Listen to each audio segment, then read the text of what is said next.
ಭಗವಂತ, ಆ ಹುಡುಗಿ ಕೊಟ್ಟಿರೋ ಧೈರ್ಯದಲ್ಲಿ 1% ಮಾತ್ರ ನಮ್ಮಲ್ಲಿ ಈ ಬೆರಳುಗಾತ್ರದ ಜೇಡಗಳ ಕಂಡ್ರೆ ಹೆದರ್ಕೊಳ್ಳೋರ್ಗೆ ತಥಾಸ್ತು ಒಂದು ಬಿಡು, ನನ್ನೂ ಸೇರ್ಸಿ. ಭಯ ಆಗಲ್ವೇನ್ರಿ ಮತ್ತೆ? ಅದ್ರಲ್ಲೂ ಜೇಡ ಕುಟುಂಬದಲ್ಲೇ ದೈತ್ಯವಾದ ಈ ಜೇಡ ಅನ್ಕಂಡ್ರೆ. ಇದು ಗೊಲಾಯತ್ ಬರ್ಡ್ ಈಟರ್ ಅಂತ.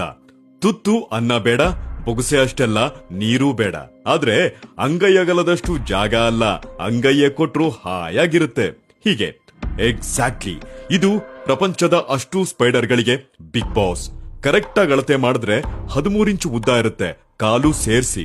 ತೂಕ 170 ಗ್ರಾಮ್ ಅಷ್ಟು. ಹಲ್ಲಿನ ವಿಚಾರಕ್ಕೆ ಬಂದ್ರೆ 1.5 ಇಂಚ್ ಇರುತ್ತೆ.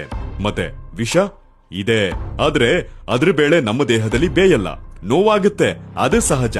ಆದ್ರೆ ಪ್ರಾಣಕ್ಕೇನು ಅಪಾಯ ಇಲ್ಲ. ಅದೇನಿದ್ರೂ ಬೇಟೆಯಾಡೋಕಷ್ಟೇ ಉಪಯೋಗ. ಈ ಕಪ್ಪೆ, ಬೇರೆ ಜೇಡಗಳು, ಸಣ್ಣ ಇಲಿಗಳು, ಕೆಲವೊಮ್ಮೆ ಹಾವುಗಳು, ಮತ್ತೆ ಇದ್ರ ಹೆಸರಿಗೆ ಅರ್ಥ ಕೊಡೋ ತರ ಇದು ಪಕ್ಷಿಗಳನ್ನು ಬೇಟೆಯಾಡುತ್ತೆ, ತಿನ್ನುತ್ತೆ.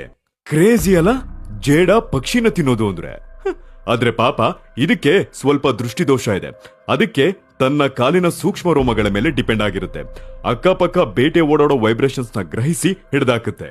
ಇವು ಬಲೆ ಹೆಣ್ದು ಬೇಟೆಗಳು ಬಂದು ಬೀಳೋ ತನಕ ಕಾಯಲ್ಲ, ಓಡುತ್ತೆ, ಹುಡುಕುತ್ತೆ, ಹಿಡಿಯುತ್ತೆ, ಆಮೇಲೆ ಅಷ್ಟೇ. ಇನ್ನೊಂದು ಮ್ಯಾಟ್ರ್ ಇದೆ, ಇದಕ್ಕೆ ಹಲ್ಲಷ್ಟೇ ಆಯುಧ ಅಲ್ಲ, ತನ್ನ ದೇಹದ ಮೇಲಿರೋ ಸಣ್ಣ ಸಣ್ಣ ಮುಳ್ಳಿನಾಕಾರದ ರೋಮ ಕೂಡ ಆಯುಧಾನೆ. ಜೊತೆಗೆ ಜೀವರಕ್ಷಣೆಯ ಕವಚ ಅದು.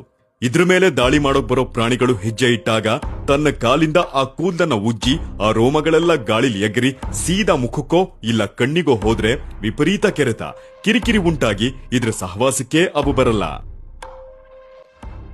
ಇನ್ನ ಈ ಅಷ್ಟು ಸೀನ್ಗಳನ್ನೆಲ್ಲ ನೀವು ನೋಡ್ಬೇಕಂದ್ರೆ ಸೌತ್ ಅಮೆರಿಕಾದ ಮಳೆಕಾಡಿಗೆ ಹೋಗ್ಬೇಕು.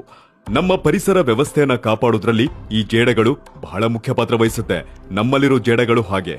ಇಷ್ಟ ಮ್ಯಾಟ್ರು, ಬರ್ತೀನಿ, ಬಾಯ್.